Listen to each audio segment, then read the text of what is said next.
والصلاة والسلام على سيدنا رسول الله وعلى آله وصحبه ومن والاه أما بعد.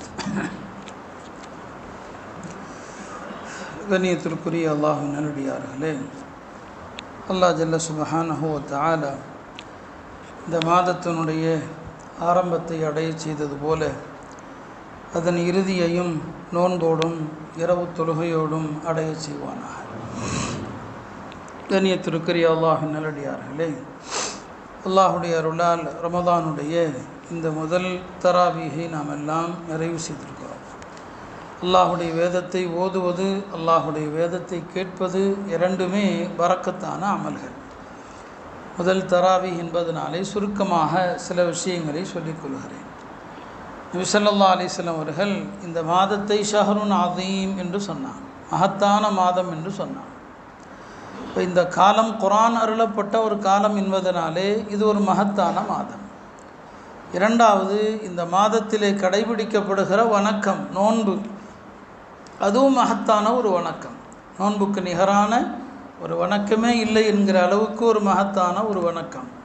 அல்லாஹ் தஆலா அத்தகைய ஒரு சங்கை மிகுந்த மாதத்திலே நோன்பு நோக்கிற ஒரு வாய்ப்பினை நமக்கு தந்திருக்கிறார். இந்த ரமதானுடைய மாதத்திலே 3 விஷயங்களை நாம் கண்டிப்பாக குறைக்க வேண்டும். முதலாவது என்ன? உணவை நாம் குறைக்கணும். இரண்டாவது என்ன? உறக்கத்தை குறைக்கணும். மூன்றாவது பேச்சை குறைக்கணும். நாலாவது ஒன்று இருக்குது, அது குறைக்கிறதில்ல, அதை எல்லாருமே மொத்தமாக தொலைச்சிடணும். அதுதான் இந்த மொபைல் ஃபோன்கள். இந்த ஃபோனை வச்சுருந்தீங்கன்னு சொன்னால் ரமதானுடைய நன்மைகளை திருடக்கூடிய முதல் திருடன் இந்த ஃபோனாக தான் இருக்க முடியும். இந்த ஃபோனை கையில் வச்சுருந்தீங்கன்னு சொன்னால் ரமதானுடைய எந்த நன்மையும் உங்களுக்கு கிடைக்காது. இப்போ அந்த காலத்தில் உலமாக்கள் 3 விஷயத்தை குறைங்கன்னு சொன்னாங்க. இன்றைக்கி 4வதாக நாம் ஒன்றை சேர்த்துக்கொள்கிறோம். இந்த சொன்ன 3ஐயும் குறைக்கணும்னா 4வது இந்த ஃபோனை தொலைச்சிடணும். இந்த ஒரு மாதம் கையிலே எடுக்கக்கூடாது. ஏன்னா நம்ம எந்த ஒரு விஷயத்தை பார்க்குறோன்னு எடுத்தாலும் அதில் ஏதாவது ஒரு ஆடு வரத்தான் செய்யும், ஏதாவது ஒரு மியூசிக் வரத்தான் செய்யும், ஏதாவது ஒரு பொம்பளை அதில் வரத்தான் செய்வாள். அப்போ நம்ம பாவத்திலிருந்து நம்முடைய கண்ணை பாதுகாக்க முடியாது, நம்முடைய செவிகளை பாதுகாக்க முடியாது. அதனால் இந்த ஒரு மாத காலம் நாம் இந்த ஃபோன்களிலிருந்து எவ்வளவு தூரம் இருக்கிறோமோ நம்முடைய ரமதான் சலாமத்தோடு கிடைத்துவிடும். ஃபோனை கையில் எடுத்தோன்னு சொன்னால் எல்லாமே முடிஞ்சு போச்சு. இன்றைக்கி நோன்பு வைக்கிற பல வாலிபர்கள் நேரம் கழியணும், காலையிலிருந்து மாலை வரைக்கும் 10-12 மணி நேரங்கள். இப்போ அதுக்காக என்ன செய்கிறாங்க? ஃபோனை பார்த்து நேரத்தை வீணாக்குறாங்க. ரமதான் அதற்குரிய காலம் அல்ல. அருமையானவர்களே, நான் சொன்ன 3 விஷயத்தை குறைக்கணும்னு சொன்னோம். உணவு குறைக்கிறது. ரமதானில் அளவான உணவு தான் சாப்பிடணும். இப்போ நோன்பு ஆரோக்கியம் என்று நிறைய சகோதரர்கள் பதிவுகள் போடுறாங்க, விஞ்ஞானபூர்வமாக நோன்பில் இருக்கிற பலன்கள். நிச்சயமாக அது மறுப்பதற்கு இல்லை. நபி ஸல்லல்லாஹு அலைஹி வஸல்லம் அவங்களே சொன்னாங்க, சூமு தஸிஹு, நோன்பு வையுங்கள் ஆரோக்கியமாக இருங்கள்னு சொன்னாங்க. அவங்க சொன்னால் அது பொய்யாகாது. விஞ்ஞானம் சொல்கிறது அப்புறம் இருக்கட்டும், நோன்பு ஆரோக்கியம்தான். ஆனால் அது நோன்பாக இருக்க வேண்டும் அல்லவா? அக்காலத்து மக்கள் எப்படி நோன்பு நோட்டுறாங்க, அந்த நோன்பு ஆரோக்கியத்தை தரும். ஆனால் இன்றைக்கி நாம் ரமதானில் ஒரு 10-12 மணி நேரம் வயிறை காலியாக போட்டிருக்கிறோம்.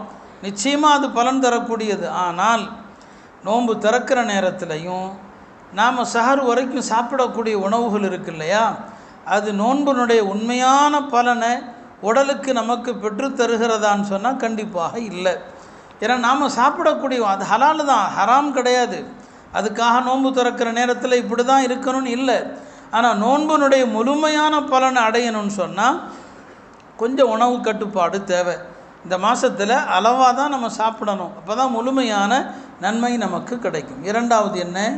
பேச்சை நம்ம குறைக்கணும். அருமையானவர்களே, இந்த நாவு தான் எல்லா மனிதர்களையும் நரகத்தில் போய் தள்ளுறது. நபி ஸல்லல்லாஹு அலைஹி வஸல்லம் அவங்க ஹஜ்ரத் முஆத் இப்னு ஜபல் ரலியல்லாஹு அவர்களுக்கு ஒரு நீண்ட அறிவுரை செய்வாங்க. எல்லா விஷயத்தையும் சொல்லிக்கிட்டே வருவாங்க. கடைசியாக நபி ஸல்லல்லாஹு சொல்லுவாங்க, முஆதே, உனக்கு நான் நிறைய நல்லறங்களை சொன்னேன், இந்த எல்லா அம்சங்களையும் உள்ளடக்கக்கூடிய ஒரு அமலை சொல்கிறேன்னு சொல்லிவிட்டு தன்னுடைய நாக்கை காட்டி சொன்னாங்க, குஃப அலைக்க ஹாதா, இதை உன் கட்டுப்பாட்டில் வச்சுக்கன்னு சொன்னாங்க. இந்த நாவை உன்னுடைய கட்டுப்பாட்டில் வச்சுக்கன்னு சொல்லி. இப்போ முஆத் இப்னு ஜபல் கேட்டாங்க, யா ரசூலல்லாஹ், எங்களுடைய நாவுகளால் பேசக்கூடிய விஷயங்களுக்கும் நாங்கள் அல்லாஹ்விடம் தண்டிக்கப்படுவோமான்னு கேட்டாங்க. நபி ஸல்லல்லாஹு அலைஹி சொன்னாங்க, என்னப்பா முஆது, நீ இவ்வளோ பெரிய ஆளாக இருக்கிற, நாவினால் பேசுகிற விஷயங்களுக்கு தண்டிக்கப்படுவோமான்னு கேட்குறாயே. மனிதர்களை அதிகம் நரகத்திலே முகம் குப்புற தள்ளுவதே அவர்களது நாவுகள் அறுவடை செய்த விஷயங்களால தான். இப்போ இந்த நாவுனால தான் நபி ஸல்லல்லாஹு அலைஹி சொன்னாங்க, கஸ்ரத்துல் கலாம் துக்ஸில் கல்ப, அதிகமாக பேசுகிறது இருக்கிறதே இதயத்தை கல்லாக்கி விடும்னு சொன்னாங்க. எனவே எந்த அளவுக்கு பேச்சை குறைக்கிறோமோ ரமலான் அது நமக்கு ரொம்ப நல்லது. பேச்சை குறைச்சிங்கன்னு சொன்னால் உள்ள நிம்மதியாக இருக்கும், உள்ள ஆரோக்கியமாக இருக்கும். தேவையில்லாத விஷயங்களை பேசக்கூடாது, தெரியாத விஷயங்களை பேசக்கூடாது, அனுமானமாக பேசக்கூடாது, யாரை பற்றியும் அவதூறாக பேசக்கூடாது, பயனில்லாத எந்த விஷயத்தையும் பேசக்கூடாது. பேச்சுன்னு எடுத்தோன்னு சொன்னால் இவ்வளவு விஷயங்கள் இருக்குது. இன்றைக்கு நாம் ஓதிய வசனத்தில் அல்லாஹ் சொல்லுவான், கூலூல் இன்னாசி ஹுஸ்னா, மனிதர்களிடம் அழகான வார்த்தையை பேசுங்கள் என்று அல்லாஹ் சொல்கிறான். இந்த ஒரு ஆயத்தினுடைய விளக்கத்தை நாம் எடுத்தோம்னா, அழகா பேசுங்கள் அப்படிங்கிற ஒற்றை சொல் இருக்கிறது. உலமாக்கள் அதை விவரிப்பாங்க. யார்கிட்ட அழகா பேசுகிறது? தாய் தந்தையர் இடத்துல அழகா பேசணும்.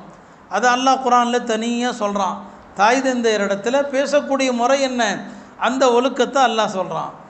மனைவிட்ட அழகா பேசணும். நபி ஸல்லல்லாஹு அலைஹி வஸல்லம் அந்த ஒழுக்கத்தை சொல்லி கொடுத்தாங்க. மனைவிட்ட பேசக்கூடிய ஒழுக்கம் என்ன? பிள்ளைகளிடத்தில் அழகா பேசணும். யாசித்து யாராவது வர்றாங்க, யாசகம் கேட்டு வர்றாங்க, அவங்கள்ட்ட அழகா பேசணும். நமக்கு கீழே வேலை செய்கிறாங்க பாருங்கள், அவர்கள்ட்ட அழகா பேசணும். யாரிடத்துல எப்படி பேச வேண்டும், இந்த ஒரு வசனம் அல்லாஹ் அதைத்தான் சொல்கிறான், மக்கள்கிட்ட அழகா பேசுங்கன்னு சொல்லி.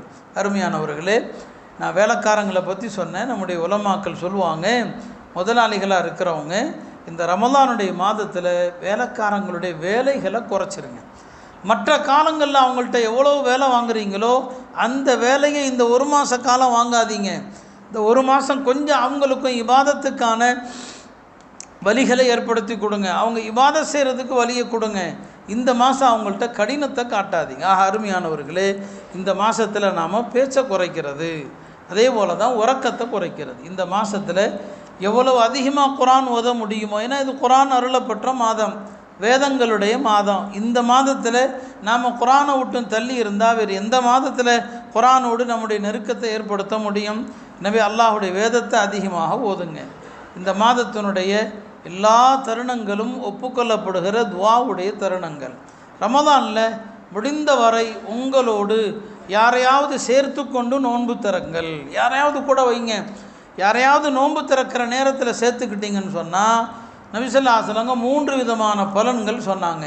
நீங்கள் நோன்பு திறக்க யாரையாவது கூட வச்சுக்கிட்டீங்க, உங்களுக்கு பாவம் மன்னிக்கப்படும், நரக விடுதலை எழுதப்படும், நீங்களும் இன்னொரு நோன்பு நோற்ற நன்மையும் கிடச்சிரும். ஒரு நோன்பு ஏற்கனவே வச்சுருக்கீங்க, ஒரு ஆளுக்கு நோன்பு திறக்க ஏதாவது செஞ்சு கொடுத்தீங்க, நீங்களும் இன்னொரு நோன்பு வைத்த நன்மையை பெற்றுக்கொள்வீர்கள் என்று நபி ஸல்லல்லாஹு அலைஹி வஸல்லம் சொன்னாங்க. நோன்பு திறக்கிற நேரத்தில், நோன்பு திறந்த பிறகு ஒரு பேரிச்சம்பழம் தண்ணீரை வாயில் வைத்த பிறகு துவா ஓதணும். பல தடவை சொல்லியிருக்கிறேன், நோன்பு திறக்கிறதுக்கு முன்னால் துவா கிடையாது. நோன்பு திறக்கும் போது பிஸ்மில்லான்னு சொல்லி தண்ணியை குடிக்கணும். ஒரு பேரிச்சம்பழமோ ஏதோ குடினுங்க சாப்பிட்டு தண்ணியை குடித்து விட்டு அதுக்கப்புறம் அல்லாஹும்ம லக்க சும்து என்கிற துவாவோ அல்லது நபி ஸல்லல்லாஹு ஓதிய தஹபல் லமாஉ வபதல்லத்தில் உரூக் வஸபதல் அஜ்ரு இன்ஷா அல்லாஹ், அழகான துவா. தாகம் தீர்ந்தது, நரம்புகள் எல்லாம் நனைந்து விட்டன, அல்லாஹ் நாடினால் கூலியும் உறுதியாகி விட்டது.